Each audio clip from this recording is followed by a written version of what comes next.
We're talking about the big questions everybody has, right? Can I retire or when?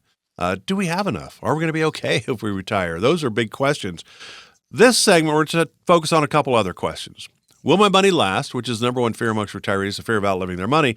And will my loved ones be okay if something happens to me? So that first one, will my money last? We talked about already that, holy cow, if you knew my end date, it would be really easy to figure out, all right, Mark, it looks like you're going to have 15 years and then it's all over.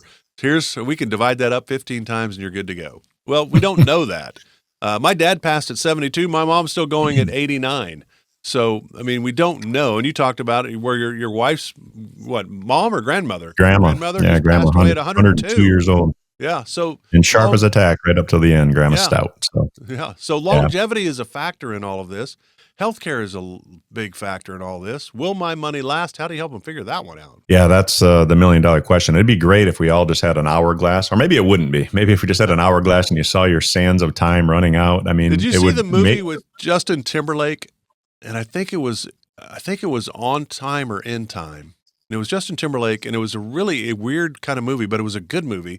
And they had actually the time they had left in their life on their wrist, and it was counting down all the time. Oh, wow. And they had to do things to get extra time. So people would just be walking down the street, and all of a sudden they'd fall over. They didn't get extra time, I guess. So, but no, that sounds like a pretty dark movie. But but wouldn't it? In some respects, it'd be nice to know because. But I'll tell you this: if we did have that, we'd all live with a lot more intention, right? I think we'd all be cognizant that, hey, every second, every minute matters, and we wouldn't waste time. And, when you look at your retirement, you have to plan for some contingencies, because, and because I run into this, it's usually the guy, right? Oh, no man's ever lived beyond 75 in my family, so I don't have to worry about living to 85. Well, you know what? Medical advancements have come a little bit since your grandpa passed, back in 1955, or, hey, you're taking a little better care of yourself than maybe what your predecessors did. So, we have to account for the fact you might make it to 85 or beyond, right? Or that, if you don't, your bride might. So, we have to look at that. And what can impact that? Well, negative markets can impact that if you're dependent on that for the stock market. Healthcare risk, which you indicated, that can put a real ding in your budget. It's estimated most Americans are going to spend $300,000 on healthcare and retirement after tax. So where are we coming from? Long-term care? Exactly. Yeah, not including long-term care, right? Which is scary. So how are we accounting for that? There's the number of tools we can use to help with that and plan for long-term care contingencies should you need, help in the home or, God forbid, go in a full-time facility and all that. So, I mean, those are all things that it might not happen, but you better have a plan to address it if it does, right?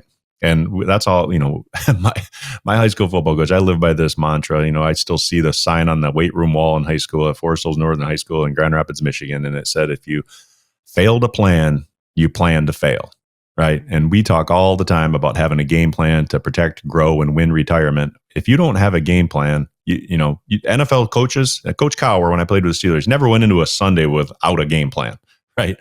You might not win, but you're not going to win. I guarantee you're not going to win if you don't have a game plan going into Sundays. And the same thing, you're not going to win retirement if you don't have a game plan going in. Wouldn't it be more fun, though, to walk in that NFL huddle and Aaron Rodgers for the Steelers now walks in and says, all right, guys, here's what we're going to do.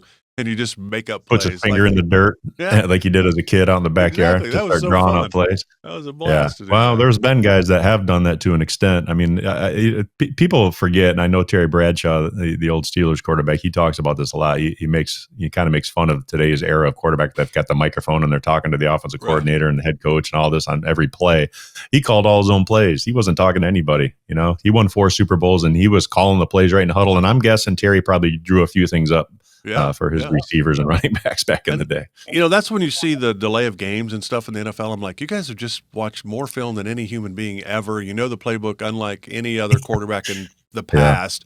And just call the play. You have a feeling. You got linemen telling you what to do. You got tight ends like Mitch Lyons going, how come I never get the ball? Throw it to me. Throw it to Lynn Swan and those guys. The problem is you got to, with whatever it is, 30, 40 seconds in between plays, right? The clock starts running. Well, the problem is the play itself takes 20 seconds to call. I know, it's so long. Jet right, X, cross, Y, monkey back, this, that, it goes on and on and on. And geez, you gotta be fast. Got to get those plays in quick.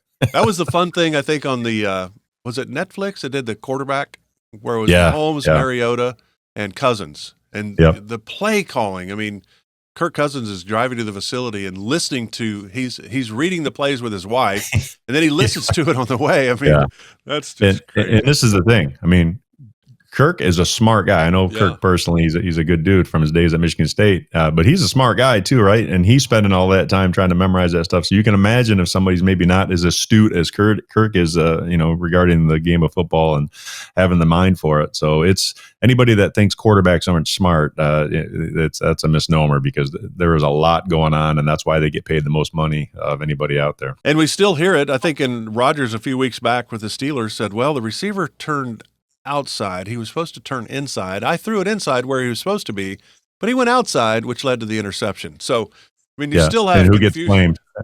The entire public thinks it's the quarterback's fault because he threw the interception, right? There's a lot of moving parts.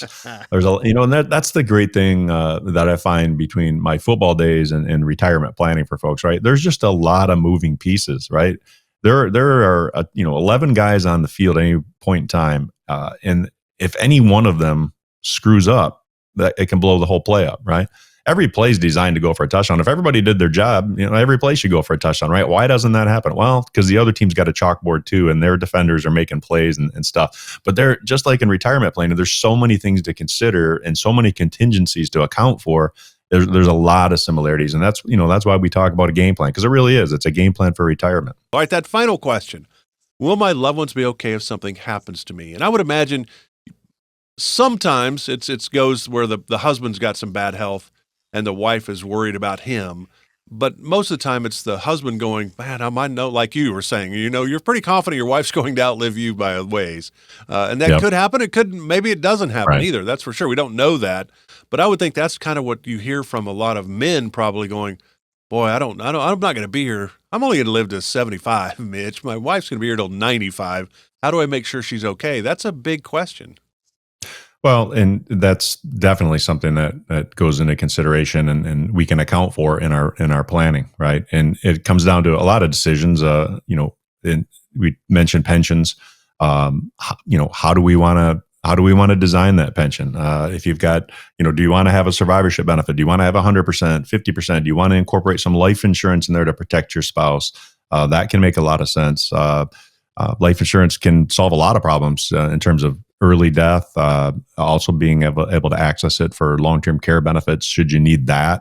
And then there's some, other ways you can use it in terms of creating some tax-free distributions in retirement. So there's a lot of things. Income annuities, again, another area that we can create income either now or delay it so that your spouse can have another source of income should something happen to you down the road. So a lot of factors, a lot of ways to address it. Every situation's unique, but that's the great thing. People can call in and they can just say, hey, let's talk about your situation specifically. Let's stop the talking, Mark and Mitch talking generic stuff. Let's get right into what your situation is and what might be the best method to address it for you. So think of this. If you are married and one spouse passes away, the other spouse keeps the higher of the two Social Securities, the lower goes away.